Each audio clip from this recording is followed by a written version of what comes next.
basically, Breaking the Silence, we're a group of former soldiers, and we're sharing our stories in order to raise awareness and to talk about the situation of military control over millions of people. In Breaking the Silence, we're doing two main things. So one is collecting testimonies from soldiers like us who served in the occupied territories, and the other thing is sharing these testimonies and our educational work, which is these tours and also lectures, meetings with all kinds of groups, and basically talking to whomever wants to listen about these issues and trying to break down this big word, occupation. Our main goal is to end the occupation, and we believe that the first step should be talking about it and taking responsibility for our part. I'm 33. I live today in Tel Aviv. I grew up in a religious, very right-wing family in the West Bank in a settlement called Sharet Tikva. And as a young girl in the settlement, I didn't know that it's a settlement. I didn't know that I'm a settler. When people used to tell me, like, you're a settler, I used to correct them and tell them, like, no, we're not settlers. Maybe the only thing that was very obvious was the soldiers patrolling the neighborhood 24/7 in, like, military vehicles, and also the fences separating the settlement from the Palestinian villages around us. So I knew that I can go to the Palestinian village that was next to the settlement, and I knew that the Palestinians are not allowed to go into the settlement, but it was very normal, all these things, the soldiers, the fences, the fact that we are separated. I never thought it's weird in any way. And I also never spoke to the Palestinians that were actually my neighbors, so it was really close, the settlement and the Palestinian village. We used to see one another from the two sides of the fence, and that was the atmosphere that I grew up in. And when I got to Hebron as a soldier, I served in Hebron. Things looked quite normal. I never thought that I need to ask any questions about what's going on in this city.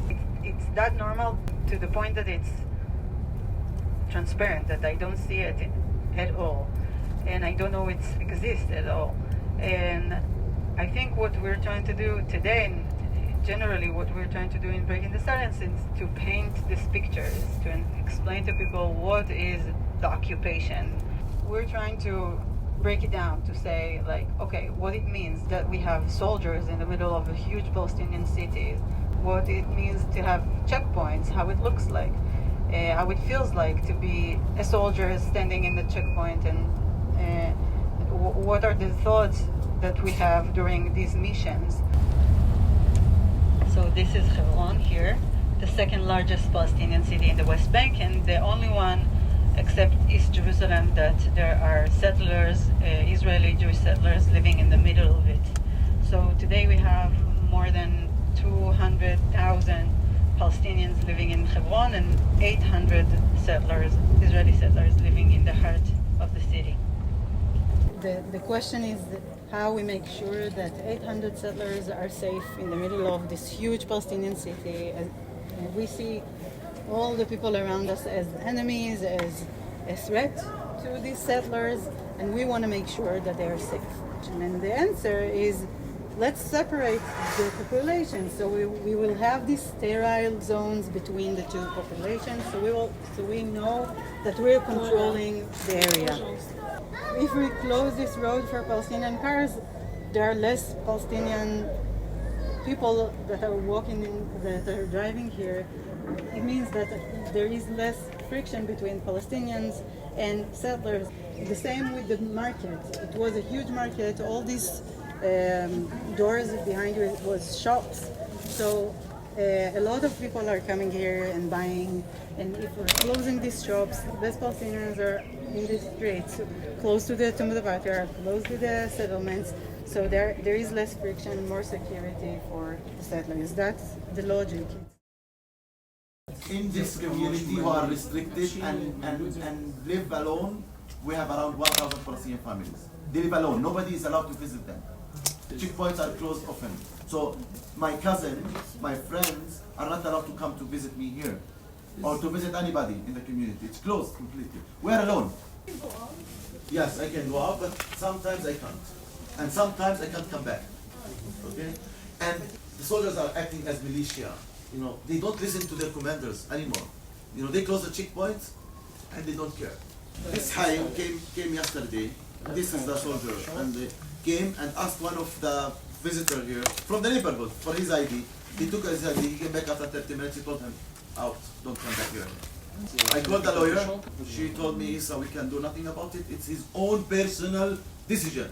Nobody who to defend us, who to protect us, who to tell him."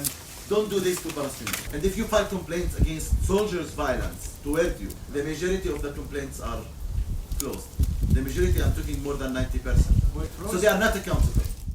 The Israeli mainstream tries to describe breaking the silence or any other voices in Israel who try to speak about the reality of the occupation, the reality of the soldiers as leftists, anarchists, self-hate Jews, or any kind of damaging the reputation of the truth tellers.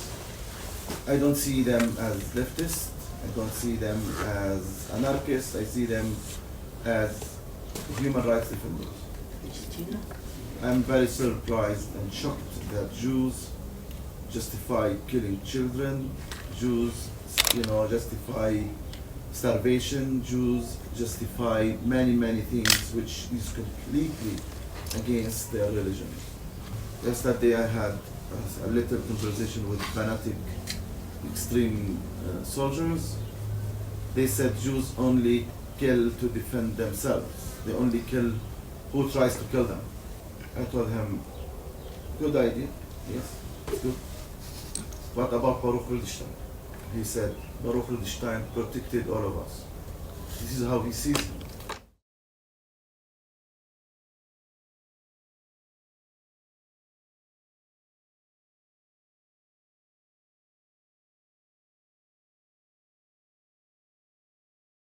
The doctor, Rabbi Baruch Goldstein, God will revenge his blood. And then it says that he gave his soul for the people of Israel, for Torah and the land, clean-handed and pure-hearted. This is a quote from the Bible. And he was murdered in the name of God. I don't know if I need to introduce you to Kahana and Kahana ideology. He was a rabbi and he had very extreme ideas about what we should do here. He thought that we need to transfer all the Palestinians out. He was elected to the government during the 80s, and he tried to pass a law against mixed marriages and like relationships between Jews and non-Jews. So he was very racist, and he thought that the law in Israel should be the Torah law. But today his followers are part of our government. Baruch Goldstein massacre was not mainstream. For us, the majority of the Israelis were not supporting Baruch Goldstein. Unfortunately now, the majority of the Israelis are much extreme than Baruch Goldstein, because his followers and his ideology had the infrastructure in Hebron to grow. And many Israelis didn't care to look after the green line.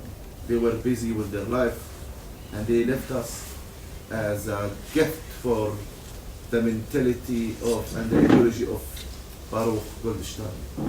So we say that Baruch Goldstein ideology won in Hebron, and what went in Hebron went from the river to the sea. So your future is Hebron future. So we give you Itamar being given as a gift to taste.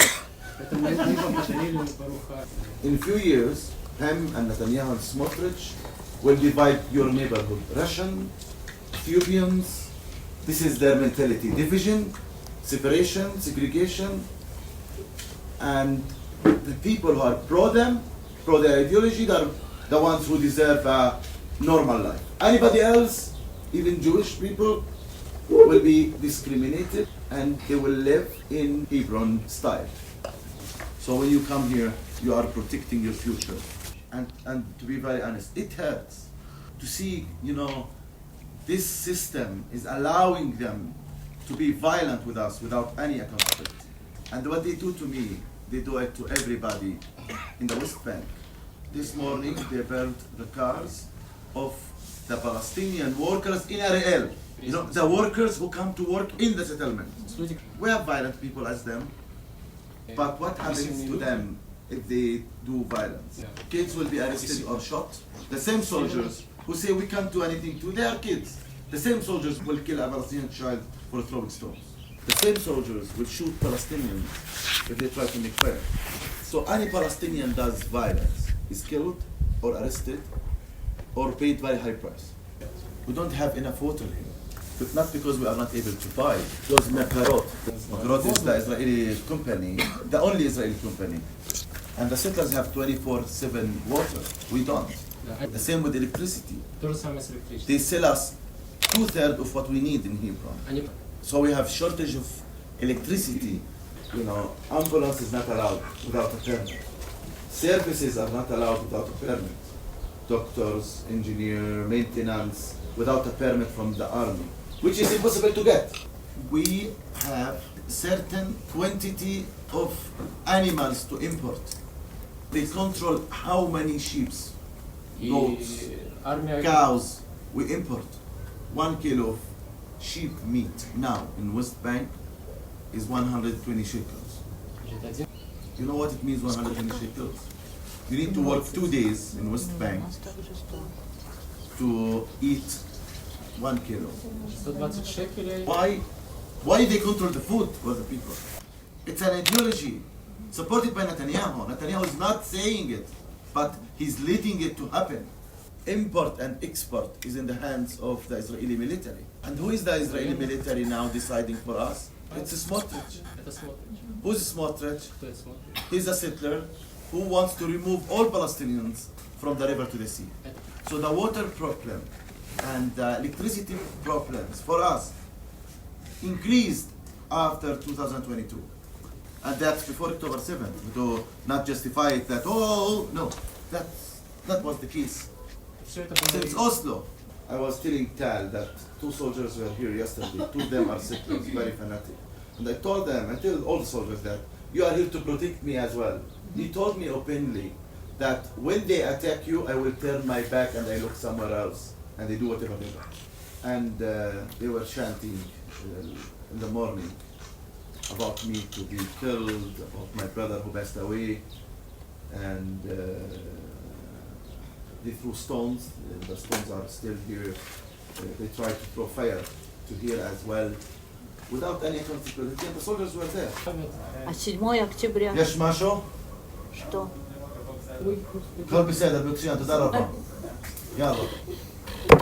أتم فريم.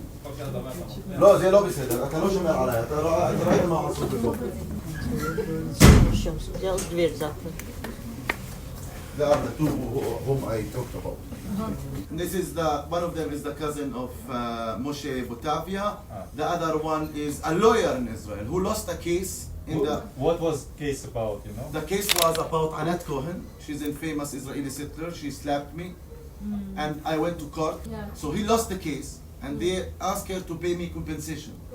So he is not, he's angry about it. How come I lost to a Palestinian? So he keeps harassing me. So this is the reality of how they control all aspects of our lives. And even that 7,000 shekels I won, I didn't get them. She didn't pay. If it was the opposite, that I slapped her, not she slapped me, what do you expect will happen to me? Arrested at least. And very long time in jail. I'm talking about years in jail, not months. This is why we say it's apartheid. Because I am under the Israeli military law, and you are in my house, have more rights than me. You are under the Israeli civilian law. They can claim now that I threw stones at them, and they did in the past. The last attack was Saturday, two weeks ago. They attacked my walls, my lemon tree, my water tanks, everything here was attacked. Luckily I have cameras everywhere here. And the first thing the police said, you should be arrested. When I showed him the video, in my house, they came here. You pushed them out. تكيفا تكفتتهم. I told him what? I pushed them back. I didn't allow them to steal, to damage more things. He was an officer and told me if you come to the police station to file a complaint, you will be arrested. It's not the same system. I will be arrested till I prove that I'm not guilty. They are not citizens of any country. There is no state here. Okay, it's not a state. The state of Israel never annexed this land, so it's not a state. It's under military control. And then there are the settlers who are Israeli citizens, but they are not in Israel. But they are still carrying the Israeli civilian law with them. So usually soldiers are serving here for 4 months.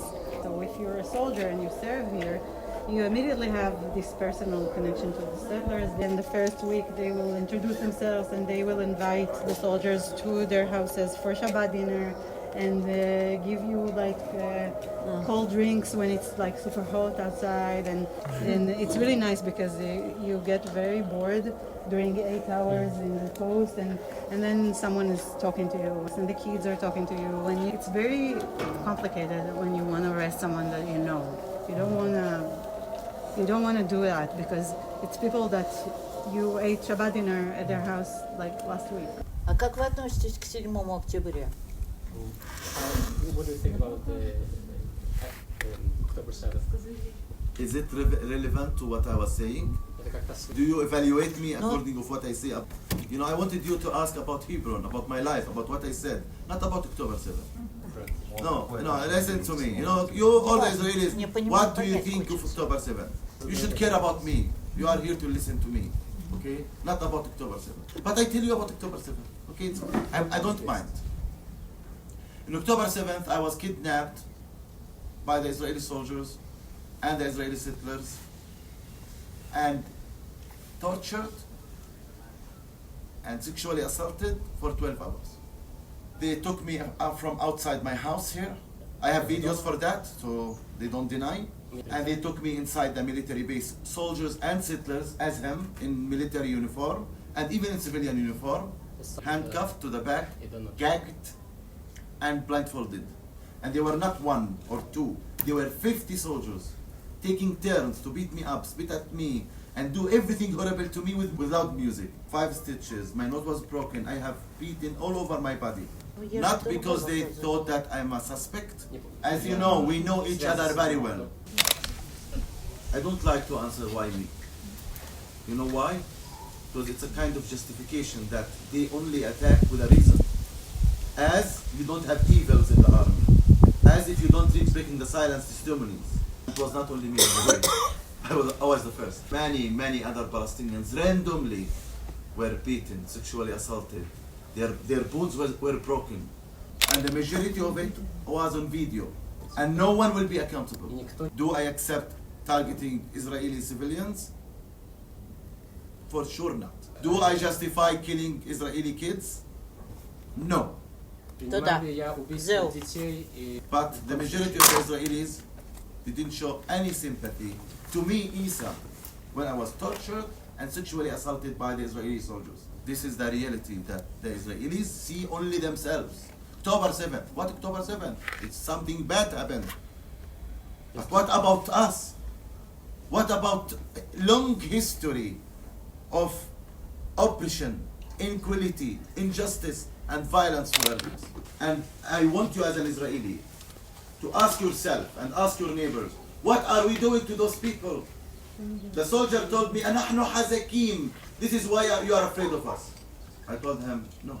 I saw you on October 7th, how you were very strong and you were not able to defend civilians, and you spent your time torturing me in Hebron instead of going to Gaza to save the Israeli civilians. But why they did it on October 7th? Because they know that it's the right moment. They are using the pain of the Israelis to get rid of a voice who's against their violence and who documenting their violence. Everybody is looking to Gaza and what is going on in Gaza. And they are busy in the West Bank. This is the right moment to make their ideology win forever. Do you think the government now cared about the Israeli civilians who were killed or the hostages who are in the Gaza in October? It's opportunity for them. It's opportunity. They got it as a gift. Their reaction to Hamas attack is a destruction to Israel, not a protection to Israel. We are weak.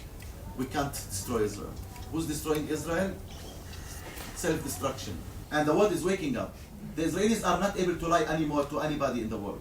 And they lost the victim's status, which they used since very long time. I go around in Europe and in the US. Many people who are supporting Israel, they see Israel evil now because of the starvation in Gaza and because of the huge amount of violence in the West Bank. Europe is not accepting the Israelis anymore. Go to Norway. Go and find a hotel in Norway now. Go now to Norway and live in a hotel. Show me how will you live. No, you don't. You are not welcome in Norway now. And you will ask what is the solution. One state solution, we live all together in this land with full equality, or what two-state solutions according to the international law. There is no third solution, because the third solution is now the status quo that Israel is an apartheid state from the river to the sea. It's not a switch, that's it. We start with, reducing, removing checkpoints, removing settler violence, and by time we have trust, and we feel that we are facing peace, not facing eviction. And when the Israelis are ready, we will do a referendum, and we give the two nations the possible solutions, and which one will be according to democracy, we do it. But I am very sure when the will is there, the real solution will be easy. And it's the time to do it. I talk to Jews a lot. I love to talk to Jews because I think they understand me. Because historically, the Jews were, discriminated.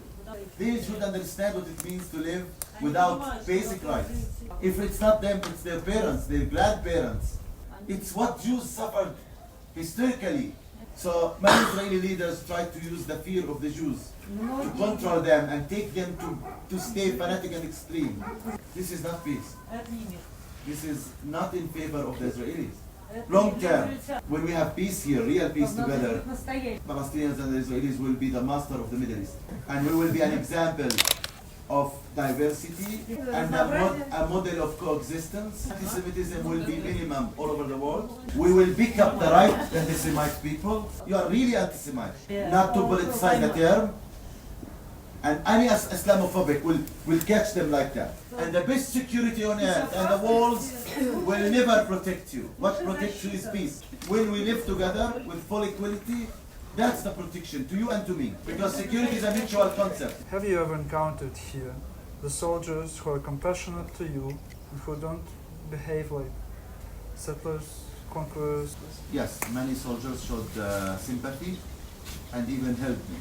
After October 7th, I was in a very bad situation.